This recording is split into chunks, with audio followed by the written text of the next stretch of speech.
El siglo XIII está considerado por numerosos investigadores históricos como el más violento de la historia. Y a fe que no faltaron capítulos cruentos que dieron testimonio de ello. Posiblemente el más injusto fue el de la cruzada contra los albigenses o cátaros, los hombres puros. Conformó durante los años que duró este proceso, desde 1208 hasta 1244, uno de esos asuntos, una de esas aristas áridas de la historia europea. Y hoy vamos a hablar de dos de sus máximos protagonistas. Por un lado, un anglo-normando, un caballero valeroso llamado Simón de Montfort. Fue el adelantado, fue el ariete de esa cruzada que se libró contra los cátaros. De otro, Pedro II de Aragón, dueño y señor de aquellos territorios, el Languedoc francés, una comarca riquísima, un vergel, una potencia económica dentro de las antiguas Galias, en el sureste franco, y bajo dominio catalano-aragonés. Durísimas luchas, extenuantes pugnas por el control de la Occitania. Aquella latitud en la que gobernó la exquisita Leonor de Aquitania. Bien, pues hoy hablamos de este versus, este enfrentamiento histórico. Simón de Montfort al frente de los cruzados, Pedro II de Aragón defendiendo a sus súbditos ultrapirenaicos.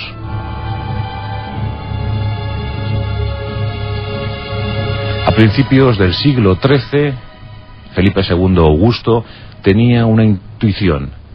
Él sería quien recuperara los antiguos territorios de los francos, la unificación de todas las Galias. Esa posibilidad era más que real, pero se necesitaba un pretexto. El pobrísimo norte necesitaba el riquísimo sur. Había que buscar una excusa para invadir aquellos lares. Y esa se dio gracias a la herejía, a la llamada herejía cátara. Los hombres puros que cuestionaban la autoridad del Vaticano. Los cátaros se extendían, se propagaban como la espuma. Bajo el Evangelio de Juan, abogaban por una nueva forma de entender el cristianismo. Y esto, desde luego, no lo podían tolerar los máximos dirigentes de la Iglesia Católica. Fielmente representados por su cabeza visible, el Papa Inocencio III. En la primavera de 1208 se proclama la Santa Cruzada contra los albigenses, contra los cátaros. Será el principio de su final. Miles de cruzados de toda Europa unen sus fuerzas para avanzar sobre el Languedoc francés. El objetivo, más de 100.000 cátaros que allí moran, que allí habitan. Y Simón de Montfort iba a ser uno de sus principales adalides. El cruzado, como digo, era hombre valiente, era hombre curtido en 1001 batallas, por sus venas corría la sangre inglesa, era el conde de Leicester, había nacido en Normandía, y desde luego la guerra formaba parte de sus principios vitales. Poco a poco los cruzados van asediando las ciudades de la Occitania. Carcasona, Tolosa, serán objetivo para estos cruzados. Por entonces, aquellos territorios ultrapirenaicos estaban siendo o eran vasallos de la corona de Aragón. Y el rey que defendía sus intereses era Pedro II. Pedro II también llamado el Católico, paradójicamente. Héroe en las Navas de Tolosa, en 1212, había dado una muy buena medida al frente de sus tropas aragonesas. Había sido un momento crucial para la reconquista hispana. Él, en compañía de Alfonso VIII y de Sancho VII de Navarra, Alfonso VIII de Castilla y Sancho VII de Navarra, había provocado una carga heroica, sublime, la carga de los tres reyes. Aquel empuje inevitable de los cruzados cristianos había dado al traste con las aspiraciones almohades en la península ibérica.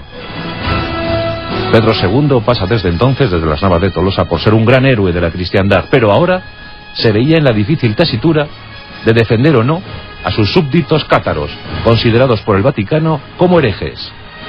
¿Qué hacer? ¿Qué medida adoptar? ¿Qué postura tener?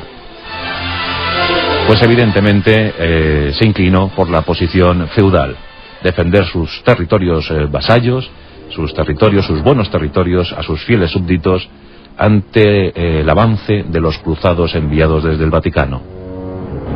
Así había que tomar decisiones muy rápidas en aquel tiempo, en aquel siglo XIII. Lo cierto es que Pedro II quiso imponer las posturas diplomáticas, quiso negociar, quiso hablar, sabía que lo que venía de fuera era demasiado poderoso como para enfrentarse a ello. Y durante meses se mantuvieron negociaciones entre Simón de Montfort y Pedro II de Aragón. La cosa llegó a tal punto que en enero de 1211 se tomó una decisión. El primogénito de Pedro II, es decir, el futuro Jaime I el Conquistador, de apenas 3 años, sería entregado a Simón de Montfort para que éste le tutelara hasta su mayoría de edad, fecha en la que se podría casar con la hija de Simón de Montfort. Ese era el acuerdo al que se había llegado, la unión entre las dos casas. El pequeñito, el niño de 3 años, sin comerlo ni beberlo, quedó bajo la protección, entre comillas, del cruzado Simón de Montfort. Todo parecía arreglarse. Una tregua, una paz, y todos podrían convivir. Por supuesto, María de Montpellier estaba enfadadísima. María de Montpellier, la mujer de Pedro II de Aragón, tenía que ceder a su primogénito, a su hijo con tan solo 3 años. Pero esa era la política, esa era la situación que se planteaba en ese enero de 1211. No obstante, aquello iba a durar bien poco. Las ambiciones de los cruzados, también la insistencia del Vaticano de Inocencio III, iba a provocar que aquella tregua se rompiera, y las hostilidades estallaron en 1213. Simón de Montfort y Pedro II de Aragón ya son enemigos íntimos, enemigos cervales. El 12 de septiembre de 1213 se celebra la batalla de Muret, muy cerca de Tolosa. Y nadie puede prever lo que allí acontece. La situación es dramática. Uno y otro ejército luchan durante varias horas por la victoria. Pero el rey Pedro II de Aragón cae fatídicamente, es herido de muerte. El rey fallece en aquella batalla de Muret. Simón de Montfort se hace dueño de toda la situación. Tiene en su poder al heredero de la corona aragonesa. Ha matado a su padre. Ha ganado en la batalla. Y el Languedoc se presenta ante él, franco y dispuesto para ser tomado. La situación es confusa. ¿Qué va a ocurrir con el primogénito? ¿Qué va a ocurrir con el príncipe, con el heredero de Aragón? En este asunto interviene de nuevo el Papa Inocencio para advertir a los cruzados que lo más recomendable es entregar a Jaime a la aristocracia catalano-aragonesa. Y Simón accede, entrega al niño, y este será desde entonces custodiado por los templarios. La hermandad de monjes guerreros custodiará al joven, le educará y le hará comprender, le hará entender que su destino es grandísimo y que se debe preparar para asumir una de las coronas más importantes de toda Europa. Y a fe que esa confianza depositada en él dará sus frutos. Jaime I el Conquistador será uno de los reyes más influyentes de toda Europa. Un personaje fundamental para la reconquista hispana y para la política europea del siglo XIII. La cruzada contra los cátaros siguió en diferentes etapas, diferentes fases, culminadas en 1244 con la toma del castillo de Montsegur. En ese tiempo habían fallecido más de 100.000 cátaros. Más de 100.000 personas masacradas impunemente. Los últimos defensores, los últimos cátaros, murieron en la pira.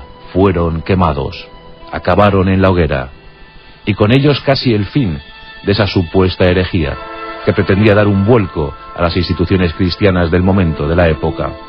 Algunos se refugiaron en España, algunos se refugiaron en esa corona de Aragón bajo la protección, dicen, de Jaime I, acaso recordando el motivo por el que había fallecido su padre. Pero queda para la historia ese enfrentamiento íntimo. Negociaron, lucharon, murieron, porque también Simón de Montfort tuvo la desgracia de morir en el cerco a Toulouse en 1218, víctima de una pedrada. Le dieron una pedrada y falleció con 68 años de edad.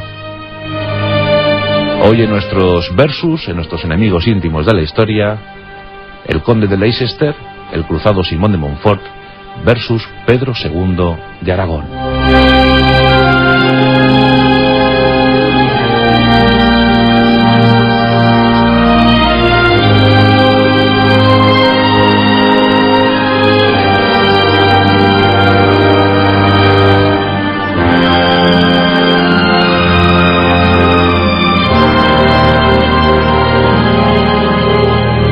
La Rosa de los Vientos, con Juan Antonio Cebrián, en Onda Cero.